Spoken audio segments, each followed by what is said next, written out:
Good afternoon, all you awesome theater people. We are so excited to have you today. Um, as I mentioned, as you're getting on, go ahead and grab your afternoon pick-me-up and do a little self-mute so that we can um, reduce the amount of background noise. That'd be great. Sayward has dropped the link to the slide deck in the chat, and if you'd like to follow along today, it's also at the bottom of every single slide. It's bit.ly/theaterpmu for pick me up, and you can follow along with all of our slides, which is going to be really important because we have so much to share with you. A lot of the slides are full of interactive links. We've got the Facebook page, Twitter, our Instagram feed. This splat on the right side will take you straight to our Google site. And if you missed the awesome Manhattan Transfer song, Java Jive, all you have to do is click on the coffee cup there and you can listen to it at your leisure. So my name is Brandon Rader. I am the Music and Theater Arts Consultant at DPI. I do help provide any sort of instructional support that theater teachers need. So I'm thrilled to be with you today. I'll kick it over to my colleague here. Hi, I'm Seymour Grindley. I am the new dance and visual arts consultant. I've been here just a little over 1 month so far, and it's been fantastic joining Brandon to make up this arts team. But we really want to work together and be available to all of you in all 4 of the arts disciplines. So feel free to reach out to either one of us. I'll share our emails with you in just a moment as well. But thank you all so much for joining us. We can't wait to just see how we can help you more in the field. All right, and our section chief is here as well, so if she can introduce herself to you, that would be awesome. Good afternoon. I'm so pleased to be joining you all as you are my people. I was a theater teacher for 16 years in Chatham County, and it was a fabulous life. So there are definitely moments I'm still incredibly jealous of all of you. I am thrilled to support Brandon and Sayward as they host this collaboration and provide some opportunities for all of you to discuss the challenges that lie ahead and some of your creative solutions to those challenges. So we've had such great dialogue in these pick-me-up meetings, and I'm really thrilled to see such positive solutions-based interactions. I do get to play the mean teacher, and I was so excited there for a moment. Every one of you were muted. I can see, if you look in the participants slide, you can see if you're muted or not, but that really does make a big difference as we're using a new tool that we're finding is really, really challenging, and making sure that everyone is muted enables us to hear much better and to facilitate things so much easier. So please make sure that you self-mute. And enjoy this time together. Please feel free to reach out to any of us if we can be of assistance to you. And I hope that you have a productive day. Thanks so much. Thank you, Lori. We also are very lucky to be able to have both the NCTAE president and secretary with us today. So Chuck is going to share a little bit about what he does with NCTAE. Hi, I'm Chuck Stowe. I'm the president of NCTAE and just get to work with a great group of theater educators from across our state, working with our board and committee members and everything to coordinate a wonderful organization. You'll be hearing more about that in a little bit. Along with my work with NCTAE, I am also a high school theater teacher in Gaston County. Thanks, Chuck. Ricky, can you share a little bit about your background as well? Sure. Hi, everyone. I am Ricky Gibbs. I am a theater arts teacher in Wake County. I spent 7.5 years teaching high school, and then back in December, I made the bold choice to kind of do a 180, and I have been working with middle schoolers for the last couple of months, and they are a delight. So like Chuck said, we get to work with some awesome theater professionals through NCTAE and then through the colleagues that we have at the county and state level. And I look forward to talking to you guys today and learning from y'all. Thank you so much, for both of you, for being here today. Just a few housekeeping things. I just want to point out that though we are DPI facilitated today, a lot of the ideas are going to come from you guys. And we are excited to learn what you are doing as well. Videos are encouraged, but not necessarily required. We like to be able to see everybody that we're talking to, and but you know, if that's not possible, or if you don't have a web camera, that's totally okay as well. We're going to do our best to stay on topic and stay solutions focused today. And if you have any questions, please go ahead and put them in the chat. Seymour will do her best to get you an answer as fast as possible. And we do have closed captioning today for anybody who might experience any sort of audio issues. We have that feature, and also we are recording today, so you should be able to go back and listen and watch this webinar at any point. As Lori mentioned, we do have a brand new interface. As an entire department, we've moved over to Cisco WebEx, and so we're all in the learning boat together. You should have a dashboard that looks pretty similar to this, with a mute button, a video, a share screen, your participant list, chat. The 3 dots might be important later as we get to some polling. If you can't find that, you might be able to find it there. And the X will unfortunately make you leave our meeting, so please don't leave. In order to try out some of those functions and to get used to our new interface, we're going to have a little test. So don't worry, it's only a test. It's not anything worse than that. In front of you, you see 9 clues to 9 different musicals. I'm going to give you 60 seconds, and just in your brain or on a piece of paper, go ahead and try to figure out all 9 of them, and then we will reveal the answers. You don't need to type them into the chat or anything, but I can see you already trying to figure it out, so time starts now.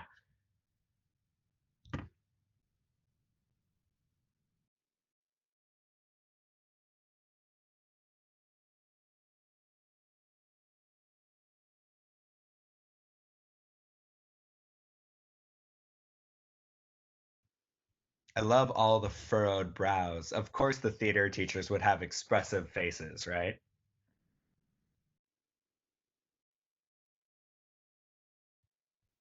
About half your time is gone.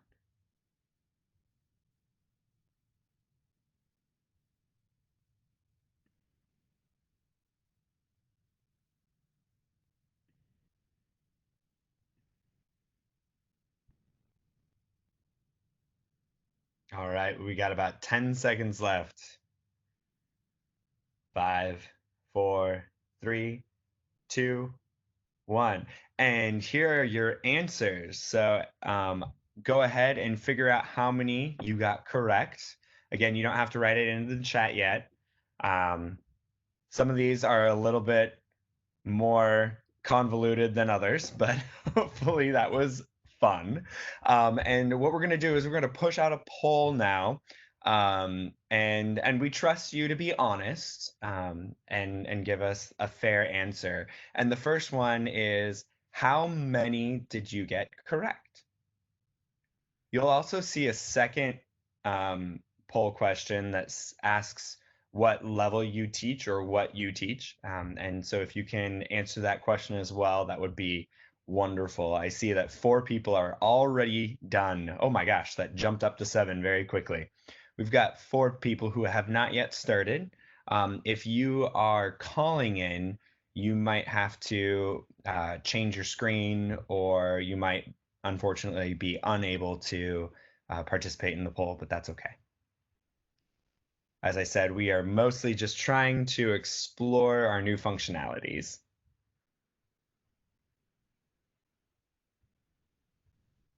All right. So here you go. You should be able to see the poll results now, and I'll ask Seymour to share that with you.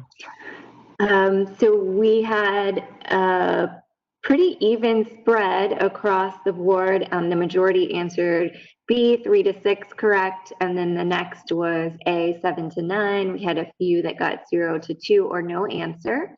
And in the room, we have the majority of you are high school teachers, with 11 of you teaching high school, 3 middle school teachers, 2 elementary, and 4 arts coordinators or directors, and 3 other. So those arts coordinators, directors, and other, once we split out into breakout groups, you can kind of make those decisions as to which group you feel like would benefit you the most. Oh, there we go. All right.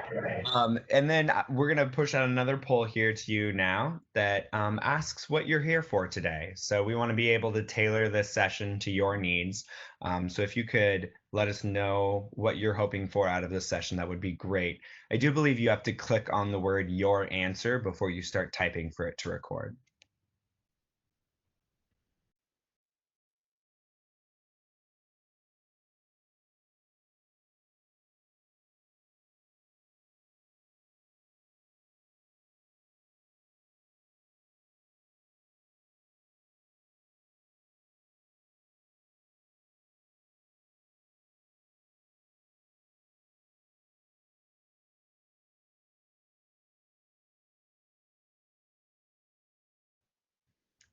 We've got 8 people who are completed, and we're just waiting on a couple more people. So thank you very much to those of you who are finished.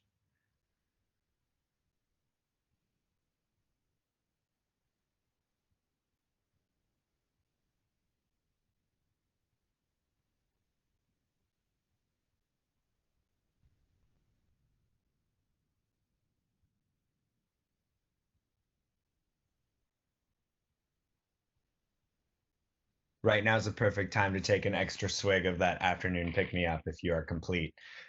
Sheila's on it.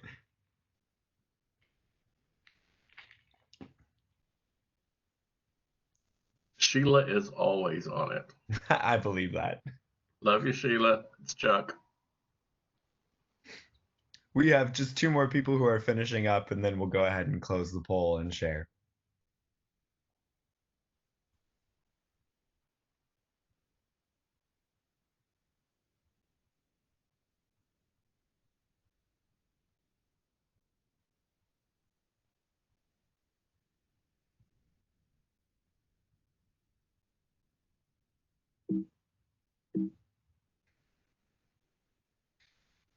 All right, the poll closes in 10 seconds, and my computer is frozen until then.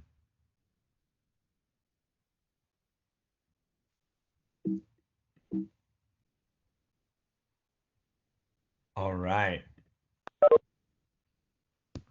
So here we go. Collaboration and connection, sharing and learn, taking back to the teachers. That's great. Wow, you guys are so positive. I really like all of these answers. That's wonderful. I think that we can definitely help you guys out today. So, all right. Uh-oh. I hope I didn't close the wrong thing. Nope, there we are. All right, so today we're gonna go through 4 sections pretty quickly. A standards-based approach. We're going to talk a little bit about how things might look different in the fall, regardless of whether or not we're working in plan A, B, or C. Provide you some content-focused ideas, standards-based aligned ideas for whether you're in the classroom or in a remote environment. And then we'll go ahead and do some breakout groups. And at the end of those breakout groups, we'll have some closing comments just about how to do a survey and get your CEUs. So, we are very adept at being able to pivot and modify at the last second, whether it's a hurricane or tornado or a fire drill, pep rally that we were just told about 5 minutes ago in an email that nobody noticed because it's the middle of a 90-minute block. And we are used to changing course and adapting. And so I would caution anyone from just trying to simply use technology to recreate what they would have done in the classroom. It's time to pivot and think or approach it in a completely new way. I was speaking to, I think it was an art teacher who said, I've been teaching for 27 years, and next year it's going to be like I'm a first year teacher all over again. This is, we can approach this with the same sort of excitation that we did in our first year, because this is an opportunity to do brand new things that we maybe haven't had the opportunity to, or just to mix it up and try some things that with a pretty low stakes environment. So if you could answer in the chat box, what sort of things do you teach already that don't require aspiration, so any sort of spit in the air, or touching contact?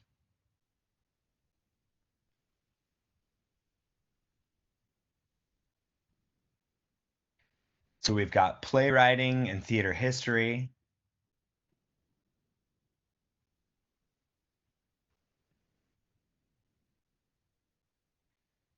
technical design, script cold readings.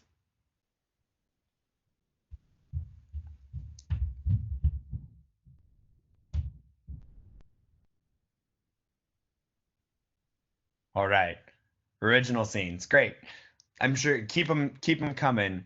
All the book work and applications. Exactly, exactly.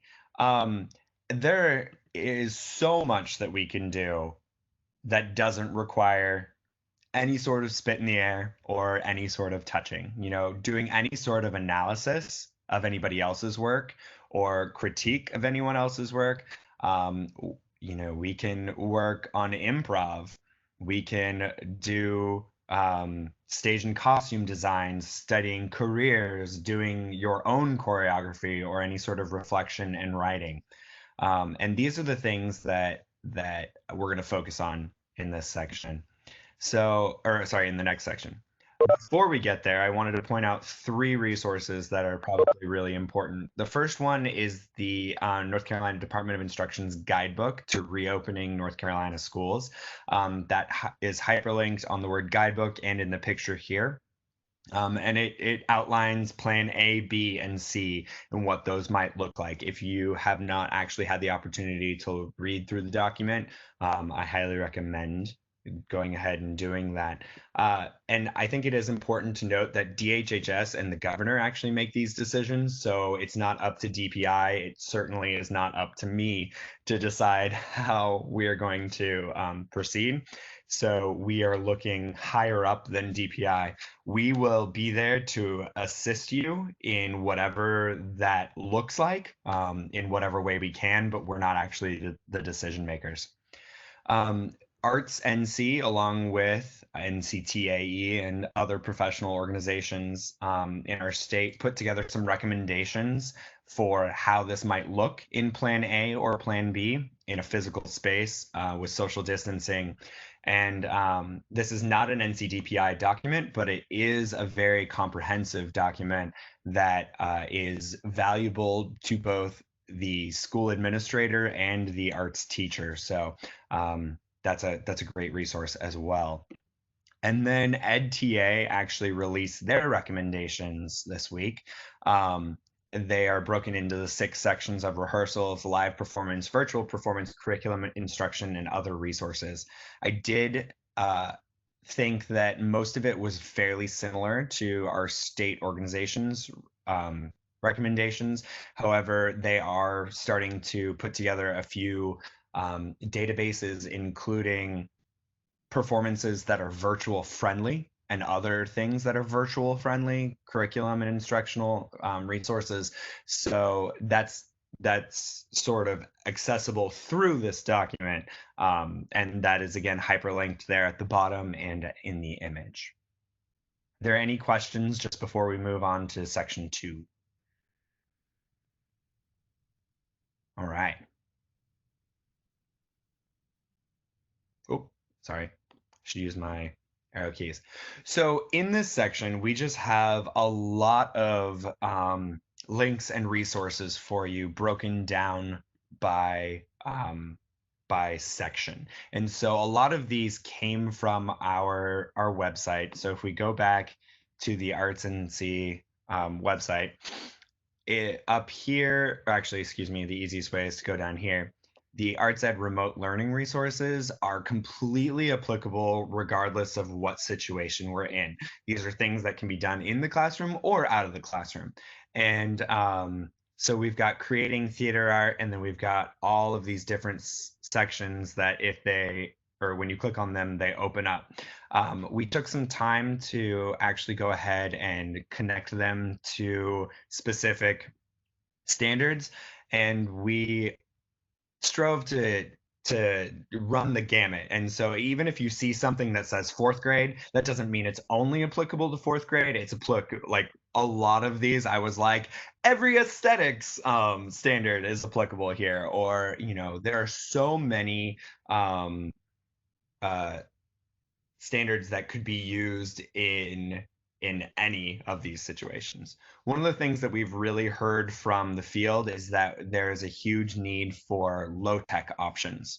And so some of these, every single one of these pages is organized by low-tech or high-tech. Some of the low-tech things are no-tech in the fact that it's just paper and pencil, but I called it low-tech because there's a lot of TV involved. PBS gives us a lot of access to the great performances. They have a program called Muse that is specific to North Carolina artists, and so you can use a lot of that which is in or being broadcast in that way to apply a lot of these standards and practices as well if you have students who are not able to get online. So I'm going to kind of cruise through these to allow you as much time in PLCs as possible. So again, that link at the bottom, the bit.ly/theaterpmu is going to be your best friend to get back to these and take a look at all of these. There are a lot of things of taking a look at just any sort of scene or any script and spiraling from there as a director or as a critic. One of the things I did notice was not in the theater standards, but is, I think, important, especially in this time, is to explore copyright and common domain laws. And that's not actually a theater standard. It is a music standard, which of course you guys cross over into that world a lot. So it's important for us to make sure that we are following those laws as we are giving out material as well. Along with that, we want to make sure that all the things that we're providing for students are FERPA and COPPA compliant. So make sure that our students their privacy is being protected as well. NCMA Learn, which is the art museum, actually has a lot of lesson plans that connect to other arts and other subjects, so you can search by theater there as well. PBS Learning Media Theater has a lot of behind the scenes work. And yeah, so I'm going to kick this over to Seymour to talk a little bit more about the how you might do this in the classroom other than just the what. Yeah, so one of the things that we've been hearing from teachers is we're getting so many ideas and we're getting bombarded with just lots of information, but how do we structure this and how do we put this together in a plan? And obviously there's, 3 different scenarios that we could face in the fall. So, one thing that we are kind of suggesting is use any of these ideas that we're giving you in whatever way that you would like, but kind of create a plan that could be adapted pretty easily and quickly, whether it's in person or remote. And so a lot of these ideas that we've been giving you could be done in any of those scenarios. That way you can pivot very quickly depending on what is needed. However, here are a few just examples of ways that you can plan and structure your classes. So this first link, Brandon, if you could click on that, do you have access to that now? This is actually an educational psychology professor that created this, but I just thought it was a great format and way that she made it really clear. Each day of the week, they will have sort of a theme of the day that they do every week. And so it would be related to whatever their topic is, but the students really know what's going to be rolled out for them. And this class that she created is a hybrid class. So they do some in-person learning, some virtual learning, some synchronous, some asynchronous. And so it's a great just sort of example for you to look at how to format a class in that way and have a structure. So if you want to just scroll down through that quickly, Brandon, but you'll be able to click on that link. It may ask you to request access, but you could just request access from me and I'll get that to you. But she created this PDF so that you all could look at it and use that as an example. So it's specifically for you to be able to use in that way. All right, Brandon, you can go back to the slide deck. We talked about synchronous and asynchronous learning. So sometimes you might be teaching to the whole class and sometimes you may give them independent work, or you may have a blended model of the two. There's another lesson format here. This is actually a music lesson if you click on that next link. But the way it gives you another idea of how you can kind of plan your lessons out. And this company called Worley, they say to start with something that inspires the students, and then you would dive into practice, which can be done more independently, and then have them record whatever they've been working on, whether that's video recording or documenting, however you want to record the practice they've been doing that day, and then they reflect on it. And so it's a nice way to sort of structure every day, whether it's online, remote, in person, that it can all sort of be structured in that same format. If you head back to the slide deck, Brandon, another example, this choice board. This is from a dance teacher, and she gives these virtual choice boards. And this is just a sample version of it, but you can kind of see, but each one of these is hyperlinked to another page, but then she gives several options for each of these lessons.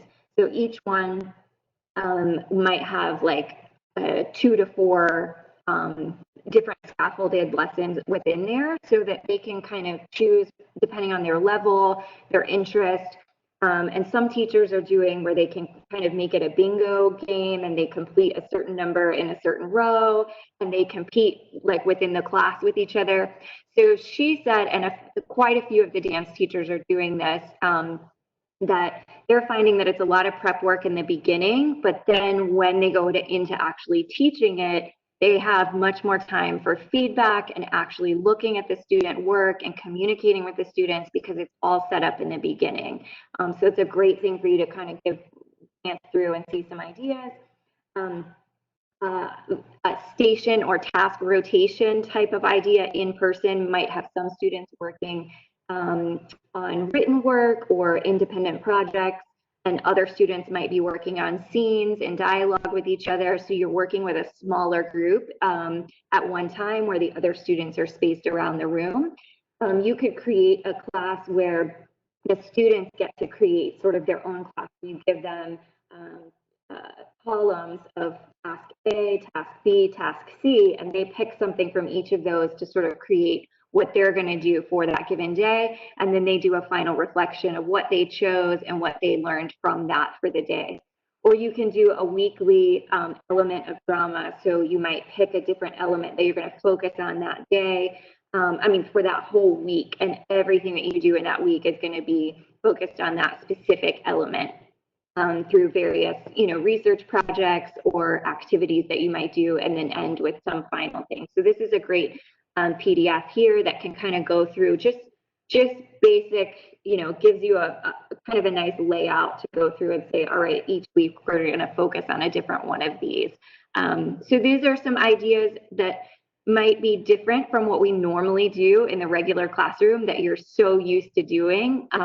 So this is going to kind of help you just think about reframing it and restructuring it in some way that's going to make things a little bit easier for you to be more efficient with your students. I think that your standards are fairly intertwined in a way that a lot of the other arts are not. So even though your first section is really the doing of the art, the other sections are still intertwined within that, whereas the other arts are a little more separated in their strands. And so I think that for a lot of you guys, it's probably uh, not such a strange concept to address other areas of the standards in the way that it is for other teachers of the other arts. So I think you guys are on it. One thing or another piece of tech that we've heard over and over and over has been such a godsend this past spring was Flipgrid. So if anybody has ever participated in any sort of online class, you guys have probably done a discussion forum.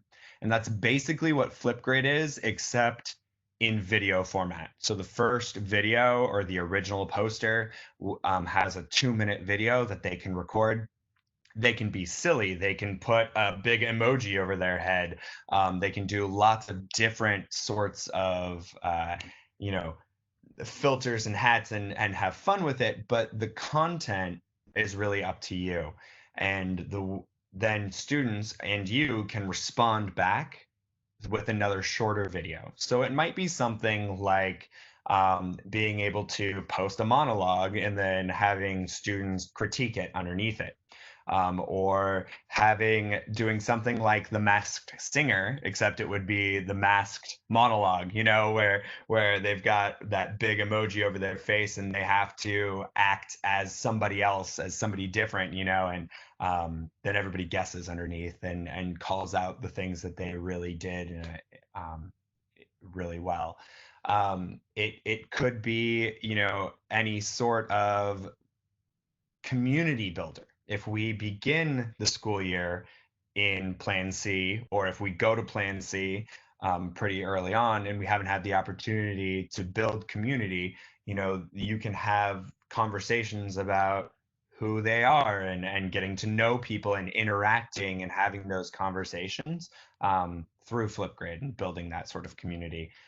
You could have private videos even where students submit things to you and you're able to give feedback that's not just written. You can demonstrate for them. So it's been heralded as a hugely popular way to interact with students, and it is compliant with all of those laws that I mentioned earlier, but you will want to check with your tech department just to make sure that you get the thumbs up. And we're going to share a little bit, or let Chuck now share a little bit from NCTAE.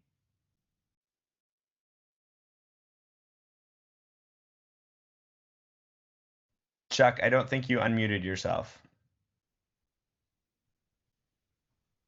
Try again. Take two. This has been great so far. I've been making notes as we've been going along on some things, but just love this opportunity to collaborate and really looking forward to our PLC time in a few minutes, because that's so much of what NCTAE is about. We work together collaboratively with that. I've been a part of the organization since 2006. It's where I charge my batteries twice a year. When we get together for our fall sharing conference, our winter focus conference, it's just coming together and not just getting the theater content knowledge, but networking. So many of us are the only theater teacher in our building. Some of us are even the only theater teacher in our districts, which really gets to be isolating. And having an organization like NCTAE gives us the opportunity to connect.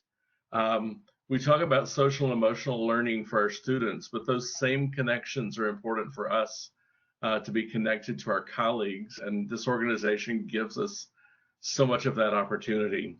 The mission of NCTAE, I'm going to read this, North Carolina Theater Arts Educators seeks to advance the quality and scope of theater education in North Carolina schools through professional development, collaboration, and empowerment of theater arts educators.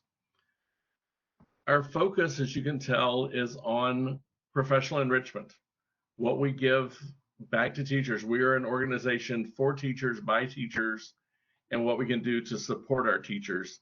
And I asked Ricky to share with you about our Fall Sharing Conference and Winter Focus Conference. Ricky?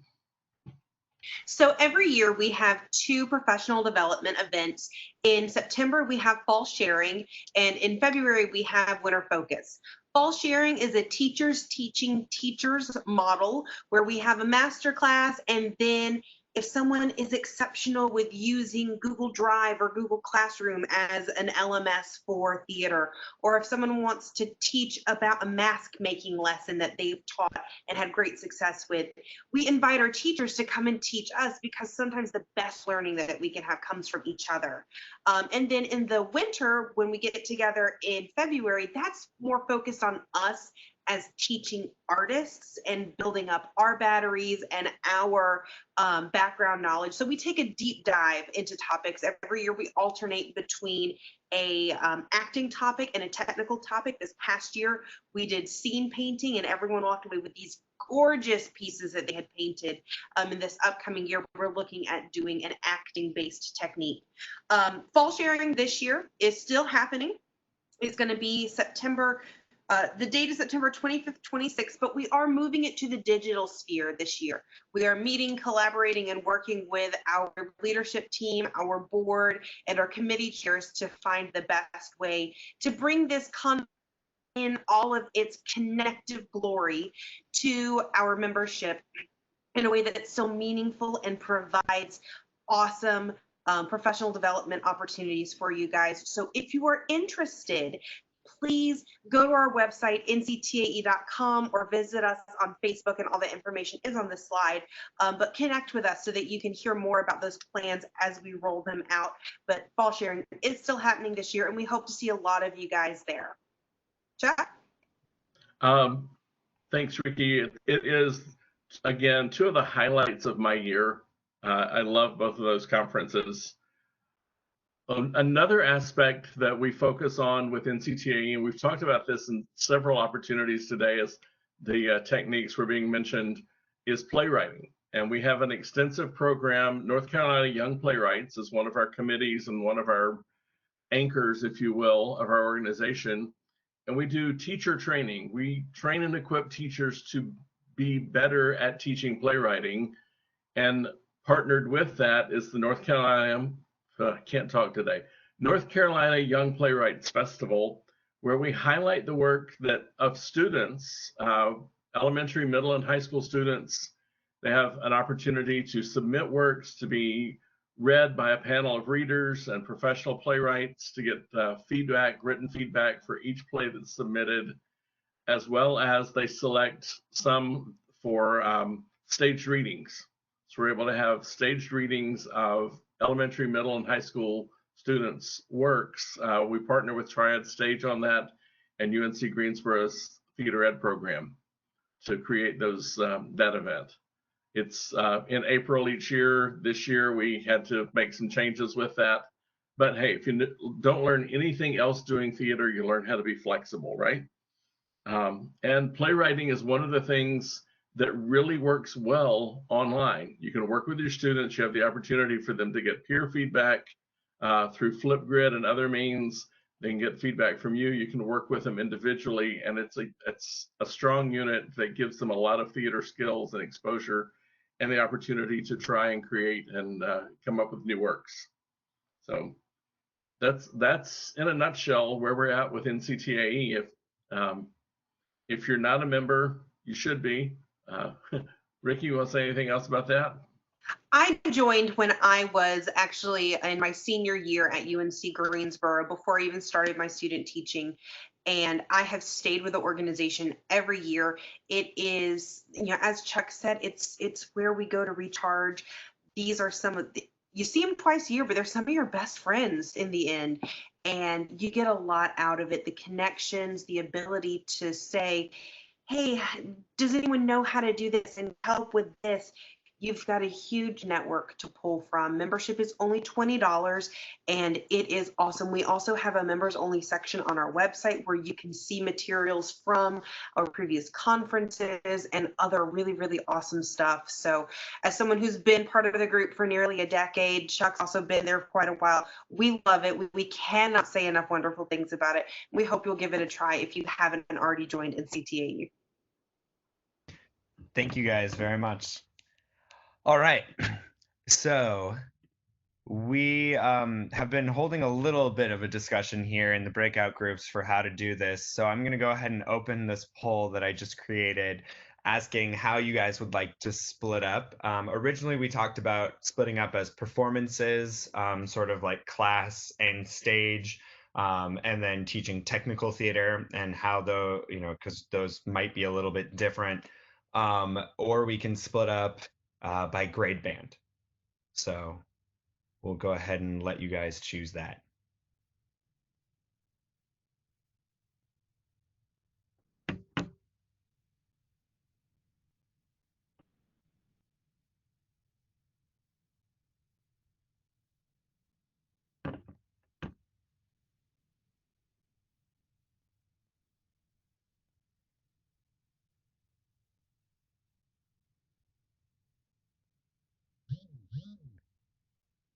We have somebody still finishing up.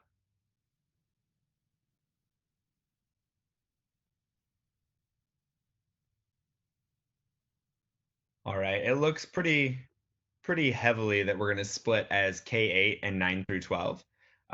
So what we will do,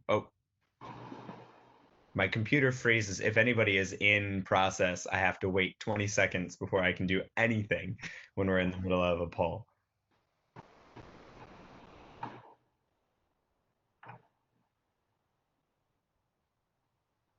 So Brandon, I have already adjusted that in the slide deck so that we know where they're going to go to. So you and Ricky will stay where you are for K8. And Chuck and I will go to my meeting room for 9-12. And any coordinators or arts administrators, you can choose where you feel like you would most benefit from today. Awesome. Thank you very much. I just had to pause because I saw some really funny reactions as soon as I changed to this slide. I am a dad of 3, so I like my dad jokes. So it is now time to share. And so as Sayward was just saying, she will drop that that link into the chat here. And we have had a little bit of trouble with people who are in both sessions. So if you are leaving our session here in order to go to the session with Sayward and Chuck, and it looks like my slide did not update. What group is doing that? Oh, it did not. It doesn't look like it updated that. So you guys are facilitating which group? We are the 9 through 12, so Okay. high school. Gotcha. Okay, so that makes sense. The high school teacher with the high school teacher and the Yes. middle school teacher with the middle schoolers. Yes. Gotcha. So if you are headed to the high school group, do make sure that once you are successfully in that group that you go ahead and close the window here with me. Otherwise, you'll be in both sessions, and then my session will end up hearing all of Chuck's session, and Chuck's session will hear all of Ricky's section, and it'll just be kind of cacophonous. So if you can give Sayward just a minute to pop over to that room and get set up, which you are free to do now, Sayward, and we will make sure to close out at the end and tell you all about your survey and your CUs at the end of that. And at this time, if you are headed over to high school, you can go ahead and click on that link.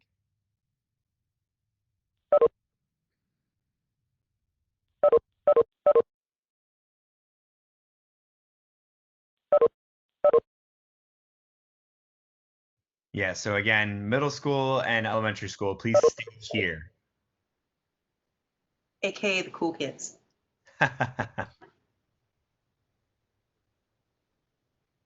And then any arts coordinators who would like to be wherever they'd like to be. Well, we already are down to only 11 people, so we probably are pretty much there. While we are making this adjustment, if you have anything that you would or really feel passionately that you want to discuss in this PLC section, go ahead and type it into the chat. You can choose to send it directly to me and not everyone. If you are more comfortable with that, I'm happy to pose it to the group. Walker, I see that it's telling you that the high school room is unavailable. That's interesting because that's her personal room. Oh, I can't go in there. I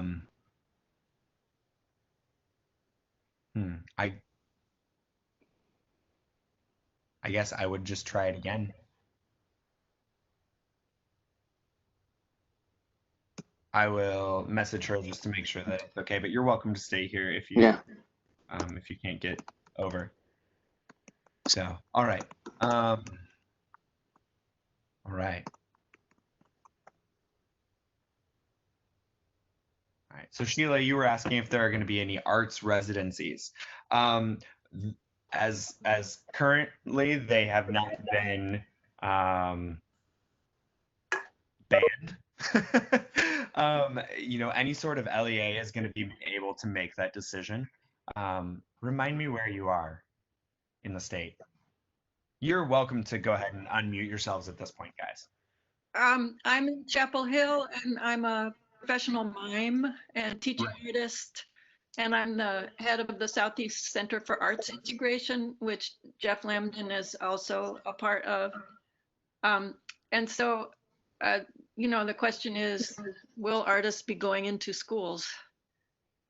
So the guidance is that, or in that DPI document says that schools should make every effort to keep any sort of unnecessary personnel out of the building. The way that I read that was, just people coming in and out of the building for like lunch with their kids or birthday parties or anything like that. But I know that teaching artists have been particularly worried about that, specifically whether or not they are included in that. I have heard back that there are lots of opportunities, whether we're in plan A, B, or C, that or the recommendations have been to begin to imagine what that might look like in a virtual environment. So even if you're not able to be in the room with those students, is there a way that you can deliver your content and make your program available to students in a virtual way?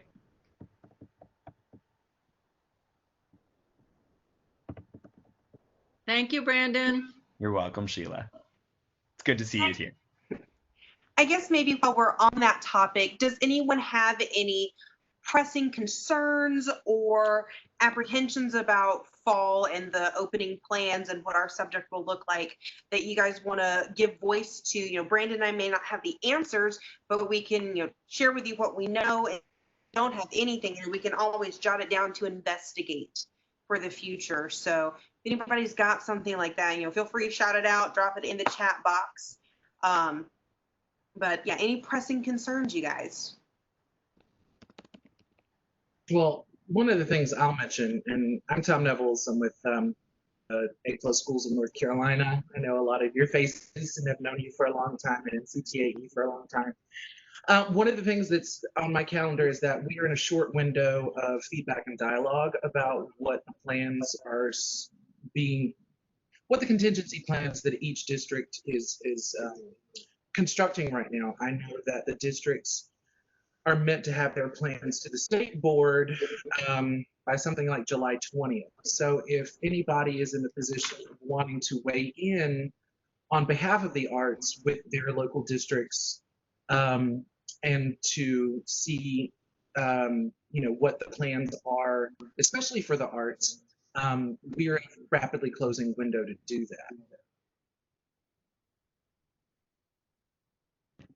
That is a perfect point that we have made sure to stress with everyone. So some of the common themes that have been showing up in these PLCs are even just the fact that a lot of our programs require extra cleaning compared to a non-arts classroom teacher. So who is paying for that cleaning material? Who is supplying the time and the manpower for those sorts of cleanings?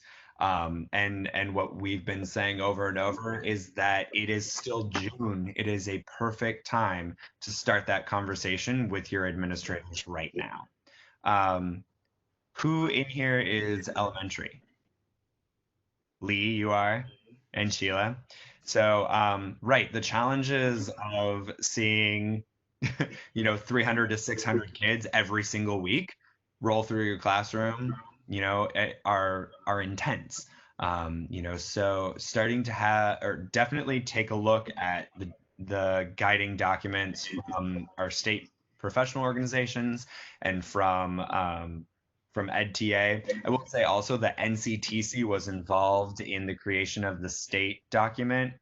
So that actually was a great kind of conduit from the professional theater world all the way down through the K-12 continuum. And so I feel like the theater guidelines are pretty thorough.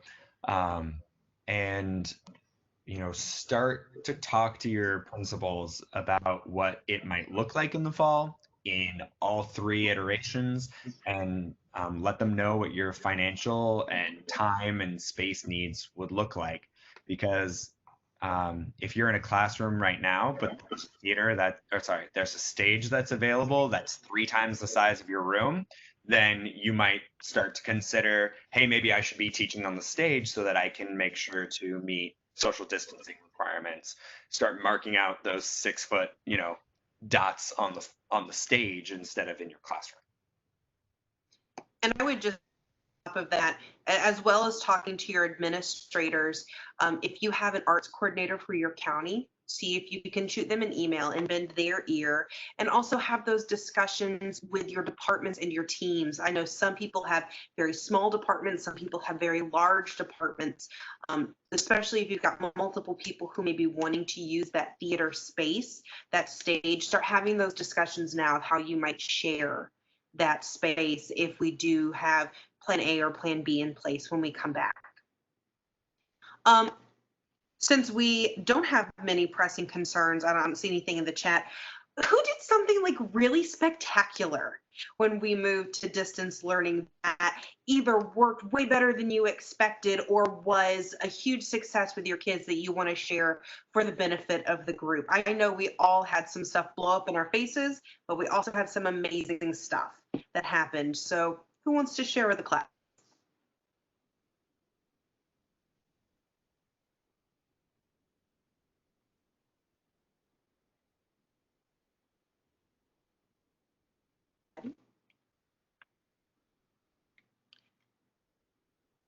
I'll share one thing with the class. Sorry, I keep saying that. I'm like back in teacher brain for a second. I reached out to some people that I knew through my college, and I have 2 younger sisters and people they went to college with. And my school ended up, my arts department weekly video chat with a different performing artists. Some of them were actors, some were producers, some were dancers, and we would have them video chat through Google Meet. So that was what our district approved. with our students and their families, and we would do like an hour-long interview and Q&A session with them. And even at the middle school level, the kids were so engaged and so excited to talk to somebody, especially if you can show them a video, like here's them doing this cool thing that they've done, here's their choreography from this number. And we had one every single week. The kids loved it. Once we phased it out the last month or so, or the last couple of weeks, the kids were like, can we please do some more? And there are teaching artists and even Broadway artists who are looking to do more of those connections with even as young as like kindergartners. So that would be something that I would suggest. We had great success with it, and I think a lot of kids may enjoy that opportunity to connect with professionals. Anybody else?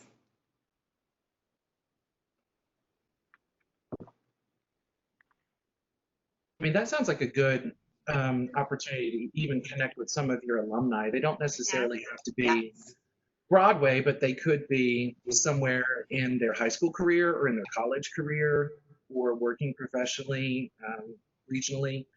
Good idea to get in touch with some of your local alumni. That's an idea. And even if for those of us who are middle school teachers, maybe you could have a former student come back and say, hey, this is what changed once I started studying theater at the high school level. This is what my first big high school production was like. Here's, what was the same, what was different, what I was prepared for, and some things that surprised me. Tom, that's a great idea to pull from. Anybody else? Because we are coming up on about 3:57, 3:58-ish. So I want to get the good ideas in. I just have a thought that is coming to me because of this brainstorm, which is that outdoor epic theater performance might be something to study, something like the paper hand puppet intervention or their bread and puppet theater, where the students could build with paper mache all kinds of things at home if they were given the supplies. And then there could be a big outdoor performance, and performance is something that we still need, even if we can't all get together in an auditorium to do it. So that's I give that to you all.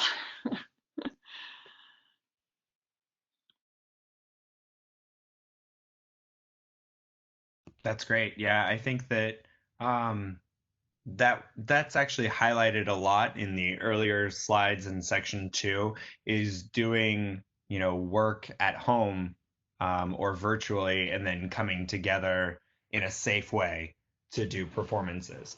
One of the things in the EdTA document that I felt so about was, anytime that you're doing any sort of read through, any cold read through or not blocking, you can do that virtually, right? If your kids have the ability to all get online, there's very little lost from doing that compared to putting anyone at risk in a circle.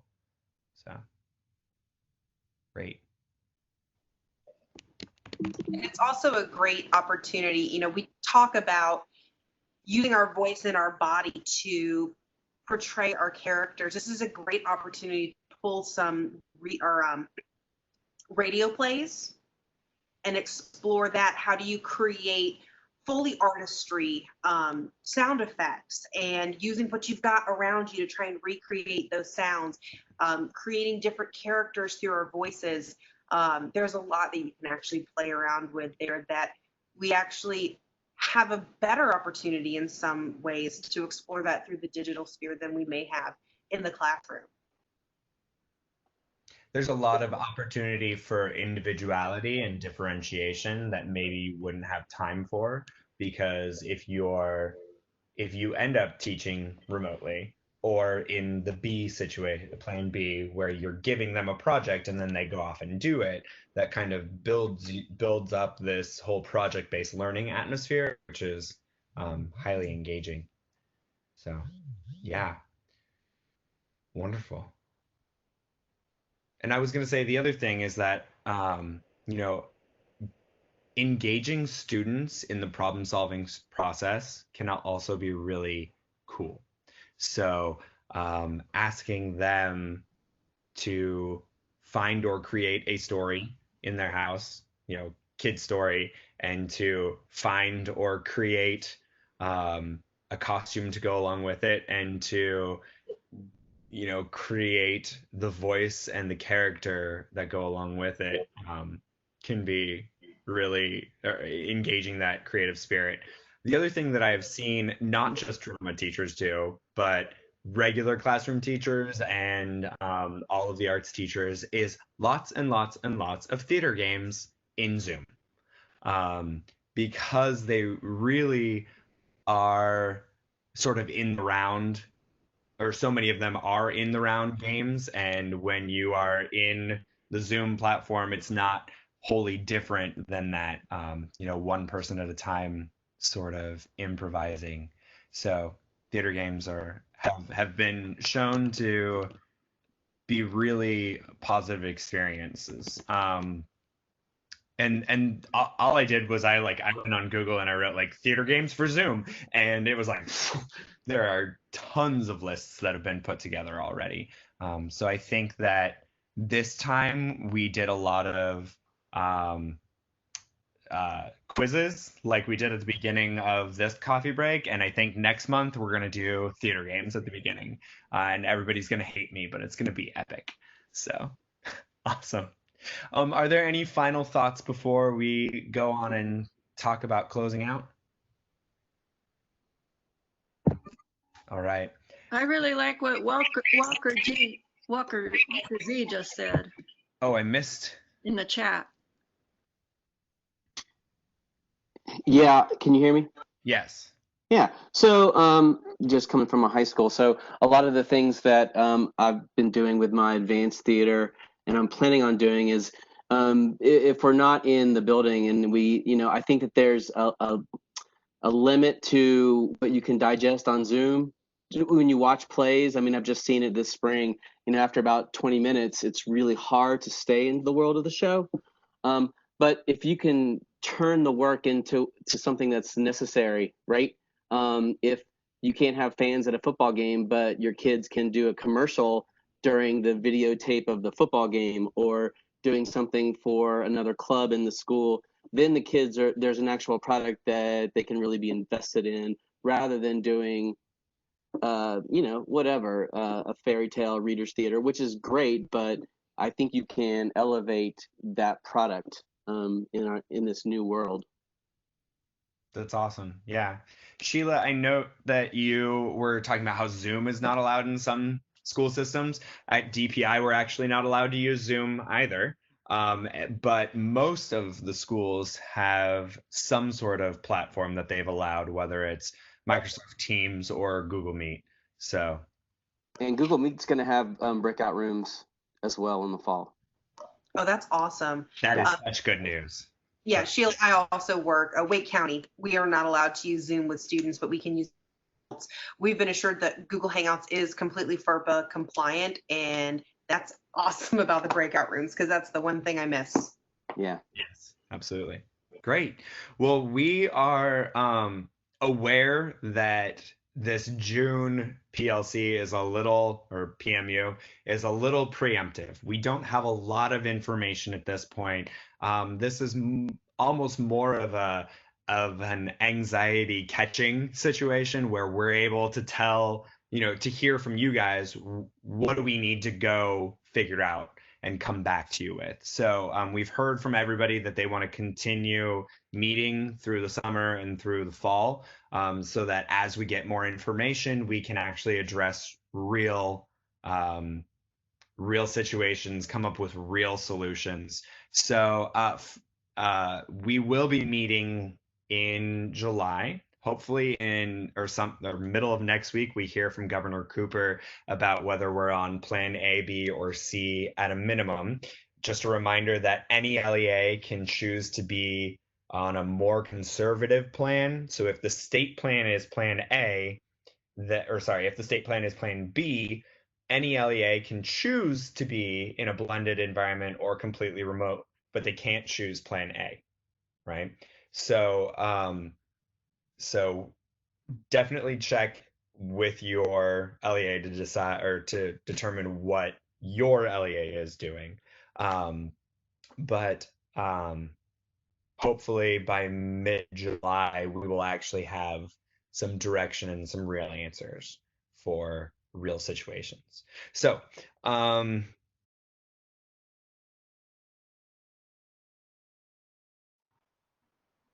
a couple people so far. Awesome. All right, excellent. Looks like everybody's starting to join in with us. Hi, everyone.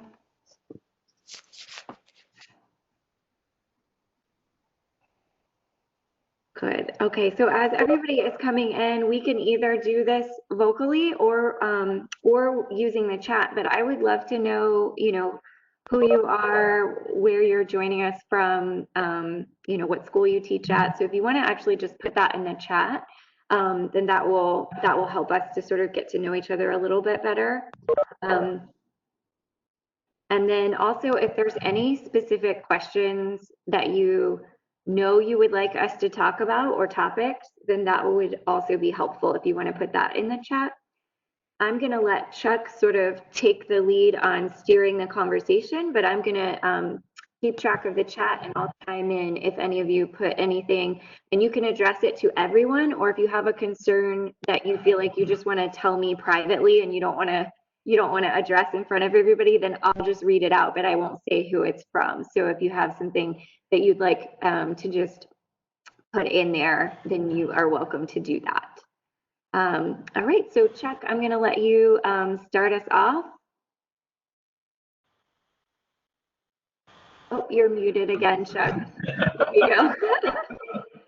Oh, I'm good at that. I think sometimes my students wish I was muted all the time. But as Seymour was saying, put your info in so you can see where you are and who we've got in the room. Right now there are 8 of us in the room, which is awesome. So glad you can be here. I recognize faces. I'm getting to know more people. Heather, it's good to see you again. But as we're going through our time together today, we really want to focus some time on what worked in the spring. What were some things that you did that worked? What were some things that worked, but you'd like to have some suggestions or input from your peers on helping them work better? So if we can look at, those primary, let that be our primary focus as we're starting out today. So who wants to start first?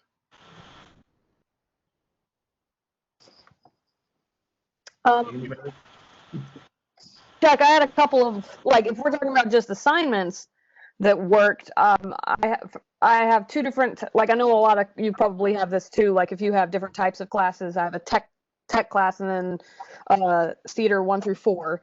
So, but one of the things that all of my classes enjoyed was doing scavenger hunts online to find things that would be necessary to build a show. So,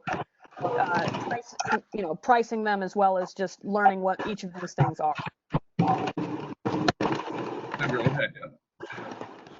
Yeah, that's really awesome. And then you can even further with that and give them an actual budget. That would make it more real life. I gave them a very, very small budget of only $1,000. So just making sure that they can figure out how to build based off of either a particular show or just make it a 1 act. It can be what we tend to do in the fall anyway. Yeah, that sounds great, Heather. Good idea. Other thoughts, comments about that idea?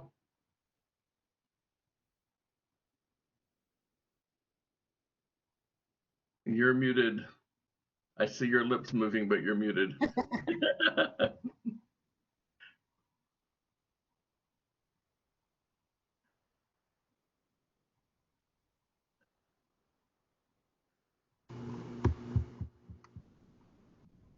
How about now?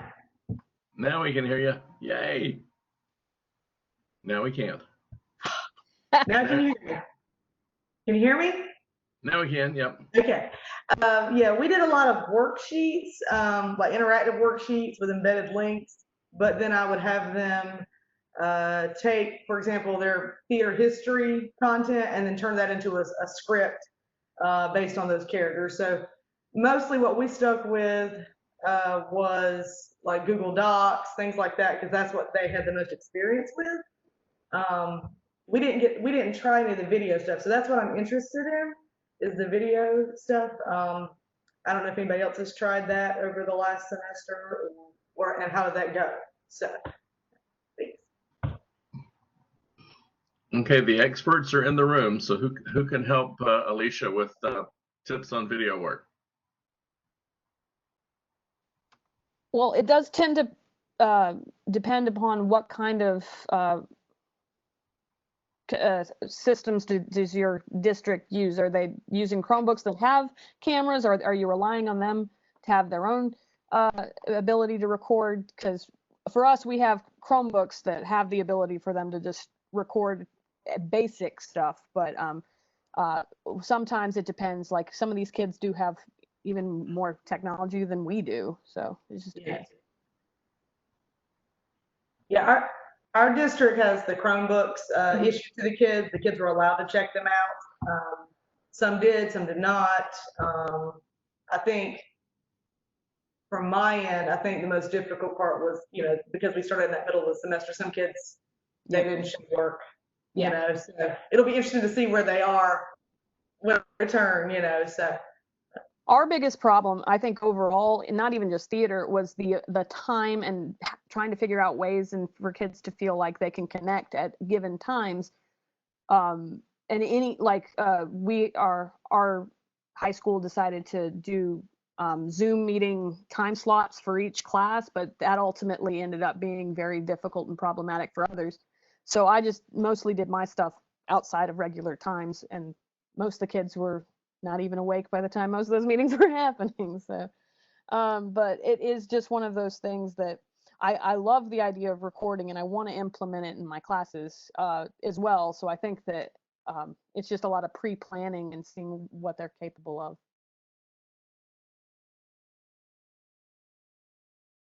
I'll just add, I was coming from a college area and working more with dance students, but I did a lot of, I would give them options of different assignments, and so they could record on their own, and then they had different ways that they could get that material to me, whether it was upload it to a YouTube or some other way that they could share it, or what else did we do? Oh, there was another dance teacher. They were able to get their students to upload videos individually to YouTube, but then they did an online class together that they watched all of the videos at the same time, and they were able to give feedback to each other in the chat while they watched each other's videos. So it was simulating that they were watching, during class. It took a lot more work and a lot more time, but they said they really appreciated getting to see each other's faces and comments while they were watching each other's individual videos. So that could possibly work with like monologue work or something, of that same type. And then there's also ViewSync, where you can, I don't know how that would work with theater, but I know with dance they could take two different videos and share them to be shown at the same time, simultaneously, side by side. So there might be some interesting things that could be kind of played around with that. Those are just some examples I was thinking of.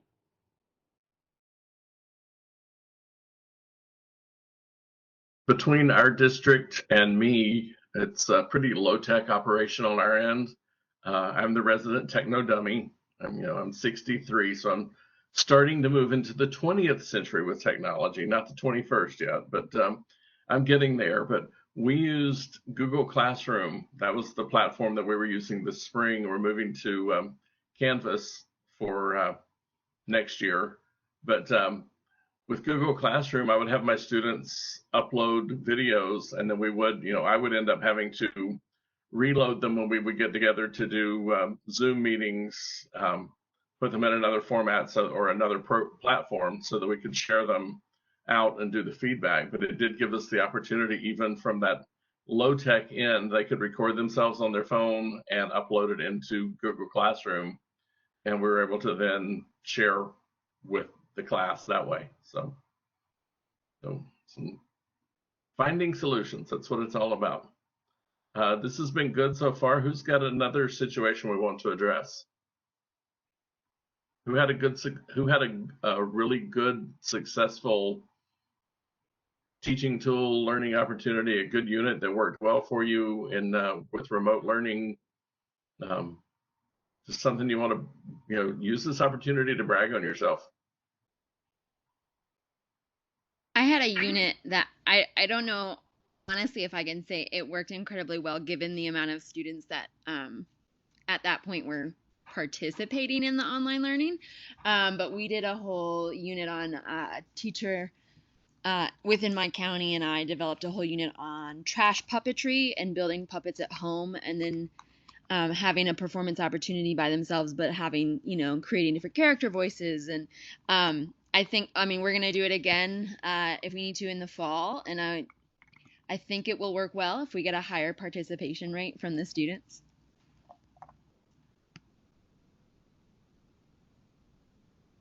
That's great. I love that idea. And, we've been stressing with the visual arts teachers a lot, and even music teachers, about having students find things that they have at home that they can use and create materials. And so that goes right along with that same idea of just being resourceful and thinking about how they could create things. I've done that actually with costume design as well. Like, go around your house and see what you can find that you can create costumes for a specific character. I've done entire, again, it was for a dance lesson and focusing on pantomime, but where they only were allowed to use either newspaper or cardboard to create different character pieces. And they might play multiple characters in a fairy tale, like, let's say, Three Little Pigs or Goldilocks or whatever. And they would have to change their character piece or their costume piece in order to change which character they were. So, those are just sort of like fun ways to get them to think outside the box, and how you can have simple elements that can really change the entire character. And also focusing on gesture and facial expressions and body language. All of that can be really, really done in a small space and in solo work as well. Another thing that I heard something weird. But another thing that really worked for my class when it comes to improvisation, which is on the same lines as that pantomime, was finding an object around their room or in their house that they can utilize in an improv scene, so while on screen. And then another thing was they all had to write down their names on a sheet of paper and on separate sheets of paper, and then we did fun little Q&As with each other to say which one of who's the person who's most likely to be late, who's the person who's most likely to eat all of the candy, any type of thing, just to get them to interact with each other in a way that's engaging, and then get that in, from that topic into what we are working on performance-wise. That technique could work well with some community building exercises too, Heather. The icebreaker at the beginning of the year, I think it's going to be very important if we do have to go online to start off like that. Do a lot of interactive things that get them engaged early so that they could see the fun of theater.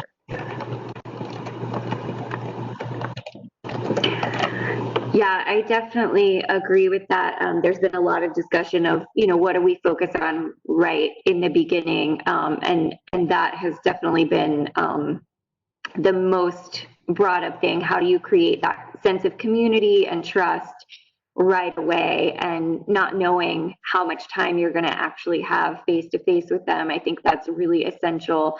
So, you know, really taking time to introduce whatever systems that you're using and program and technology. Brandon suggested to the dance teachers to almost have a unit 0 where, okay, we're just going to focus on learning the tech immediately right off the bat. This is what we're going to use throughout the year, and going ahead and getting them used to it even when they're in person in the classroom. Even maybe having a boot camp for parents so that they learn a few things as well and can help with that if they need to, or a video walkthrough that parents can log on later and watch if they need to. But that really those team building, community building activities right away are going to be, I think, the most essential things to be doing. And that's really what they need from coming out of this experience so far, is feeling like they are not alone in this situation.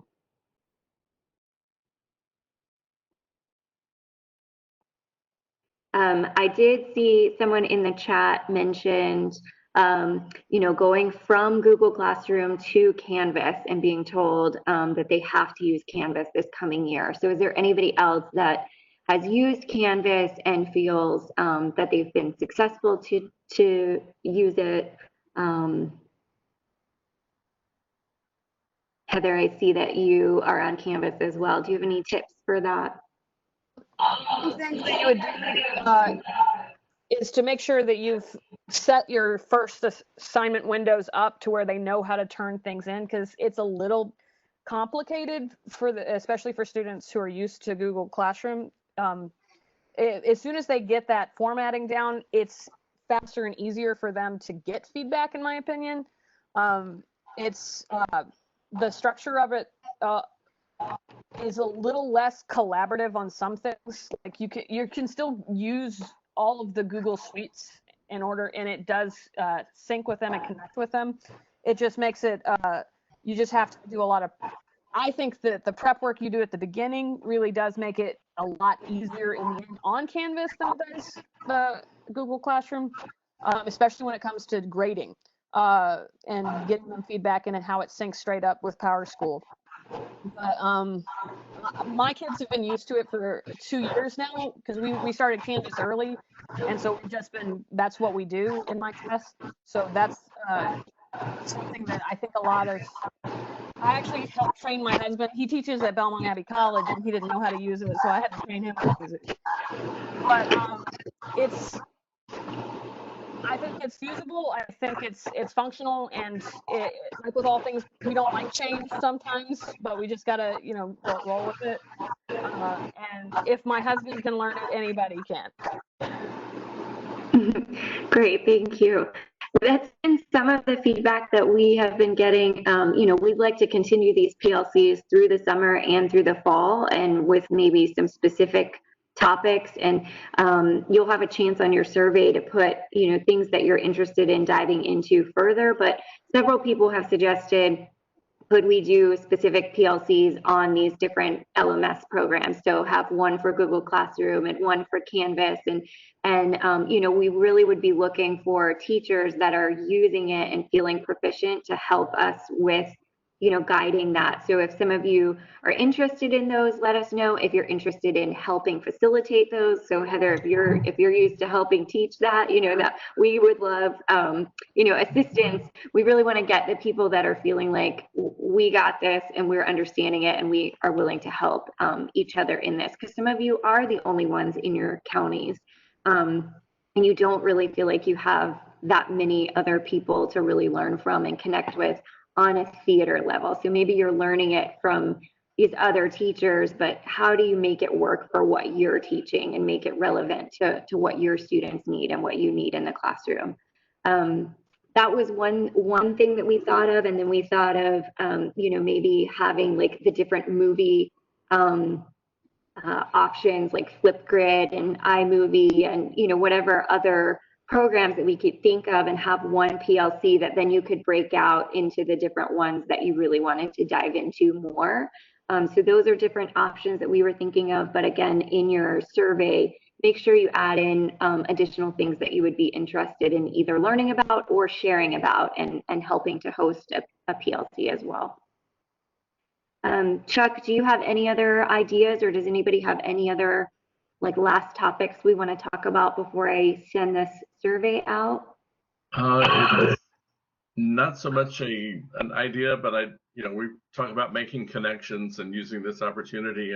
I noticed that Jordan commented that she's a new theater teacher at Western Harnett, and Alicia is at, Jordan's at Western Harnett, and Alicia is at Triton in Hardin County. And I just wanted to make sure that you guys connected if you hadn't already done that. So we'll make sure that we're especially as a new teacher in a county, sometimes it helps to have a connection with someone. So we're. Yeah, fantastic. And, Brandon and I, feel free to email either of us at any time or copy both of us. Usually, we are really working so much as a team that we tend to, if one of us sees it before the other one, then we automatically text like how to answer that in the best way. So feel free to reach out to any of us at any time. And if you have specific questions about what you can do in your classroom, we're happy to brainstorm with you and do like a one-on-one brainstorm session with you, because I know everybody's situations are different. And once we know more about what the status is for the fall, we will definitely, our next PLC can get more into specifics about that. We wish that we knew more as well. I know you wish you knew more so that you could plan. So as soon as everybody knows more about that, we can get into more details and more specifics with those plans. But again, feel free to email us at any time to discuss any of that. You guys can still see my screen and everything, right? Awesome, beautiful. So I will drop this link into the chat. This link is going to take you to a feedback form or survey. Even if you are not looking for CEUs, we definitely appreciate your feedback on all of our sessions. So please follow that link, fill out the survey, and at the end of the survey is another link that takes you to your CEU certificate that you can print out or save and put your name on. If you take that to your principal or designated CEU certificate receiver, you should be able to get credit for being here today. And we'll continue that with all of our PLCs throughout the summer and the fall. Again, you can access all of this through the URL at the bottom there, and we are recording this session, and as soon as it's processed, I will resend out all of this information with the survey, the link to the slide deck, the link to the recording, and we'll actually include the link to the other PLC as well, so you didn't miss out on anything. You can go back and watch it. And then this is all of our contact information there, and we are thrilled to have you, and I'm so stoked to be involved in theater education in an official capacity now, and do just let us know whatever we can to support you in your districts.